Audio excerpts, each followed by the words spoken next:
Hello বন্ধুরা, good afternoon সবাইকে। গতকাল বানিয়েছিলাম বাসন্তী পোলাও। বাসন্তী পোলাওয়ের জন্য আমি প্রথমে চালটাকে ভালো করে ধুয়ে শুকনো করে রেখে দিয়েছিলাম। তারপরে তার মধ্যে 2 চামচ হলুদের গুঁড়ো আমি অ্যাড করেছিলাম, আর দিয়েছিলাম 2 চামচের মতো নুন। নুনটা তোমরা তোমাদের স্বাদ অনুযায়ী বুঝে কিন্তু দেবে। আমার 2 চামচ দিতে ঠিকঠাক মনে হয়েছিল, তাই জন্য দিয়েছি। আর দিয়েছিলাম আমি 2 চামচ ঘি। 1 চামচ দিলেও হতো, কিন্তু ঘি দিলে একটু বাসন্তী পোলাও আরও ভালো খেতে লাগে। এরপরে পুরো মিশ্রণটাকে আমি ভালো করে হাত দিয়ে মিশিয়ে নিয়েছিলাম, যাতে পুরো চালটাতে কিন্তু ঘি, নুন আর হলুদের গুঁড়োটা মিশে যায়। দেখো আমি মিশিয়েছি, কত সুন্দর মিশে গেছে। 1 ঘন্টা এরকম আমি মিশিয়ে রেখে দিয়েছিলাম।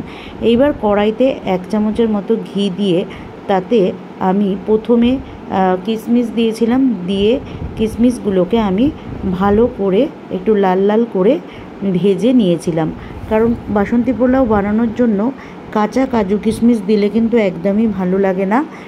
একটু যদি ভালো করে তোমরা ভেজে নাও কাজু কিশমিশটা, তাহলে কিন্তু খেতেও ভালো লাগে। দেখো এরপরে কিছুটা আমি কাজু বাদাম দিয়ে দিয়েছিলাম। কাজু বাদামগুলো ইচ্ছা ছিল মাঝখান থেকে ফাটিয়ে ফাটিয়ে দেবো, কিন্তু আর আমি পারিনি, যেহেতু আমার নখ নেই। তাই জন্য ওই রকমই গোটা গোটা আমি কাজু বাদাম দিয়ে ভালো করে ভেজে ওটাকে একটা জায়গায় আমি তুলে রেখে দিয়েছিলাম। ওই তারপরে তুলে রাখার পরে ওই কড়াইতেই আরও কিছুটা ঘি অ্যাড করে আমি দুটো গোটা তেজপাতা দিয়েছিলাম, আর কিছুটা গোটা গরম মশলা ফোড়নে দিয়েছিলাম। ফোড়নে দেওয়ার পরে ভালো করে সেটাকে নেড়ে নিয়েছিলাম, কারণ ফোড়ন ভালো করে না ভাজা ভাজা হলে, যতক্ষণ না গন্ধ না বেরাবে ততক্ষণ কিন্তু ভালো লাগে না। এরপরে কিন্তু আমি ওর মধ্যে কিছুটা আদা অ্যাড করেছিলাম। আদাটা আমি বাটিও নিই, আর একটুখানি গ্রেটারে গ্রেট করে নিয়ে দিয়েছিলাম। দিয়ে আদাটাকেও কিন্তু ভালো করে ভেজে নিয়েছিলাম, যতক্ষণ আদার কাঁচা গন্ধটা না চলে যায়। তারপরে ওই মেখে রাখা চালটা আমি ওর মধ্যে দিয়ে দিয়েছিলাম। দিয়ে ভালো করে আমি নেড়ে নিয়েছিলাম। নেড়ে নিলে কি হয়, ভালো করে ঘিয়ের মধ্যে ভেজে নিলে তাহলে কিন্তু বাসন্তী পোলাও খুব ঝরঝরে হয়ে যায় আর গলে যায় না, কাদা কাদা মতো হয়ে যায় না। তাই আমি খুব ভালো করে ওটা ঘিয়ের মধ্যে ভেজে নিয়েছিলাম চালটাকে। নিয়ে এর মধ্যে আমি গরম জল অ্যাড করেছি। জলটা কিন্তু তোমাদেরকে একদম মাপ মতো দিতে হবে।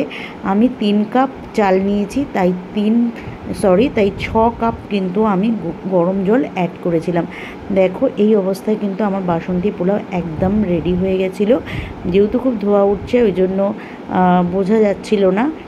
এরপরে আমি চিনি অ্যাড করেছিলাম। তোমরা কিন্তু চিনি প্রথমেই অ্যাড করবে না, তাহলে কিন্তু একদমই গলে যাবে।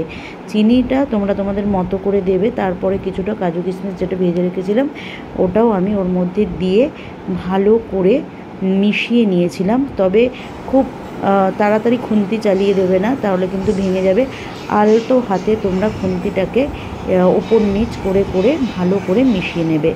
গতকাল আমি কিন্তু মাটনের সাথে বাসন্তী পোলাওটা খেয়েছিলাম। দেখো কেমন সুন্দর হয়েছে বাসন্তী পোলাও, একদম ঝরঝরে, আর কালারটাও দেখো পুরো রেস্টুরেন্টের মতো হয়েছে। তোমাদের কার কার বাসন্তী পোলাও আর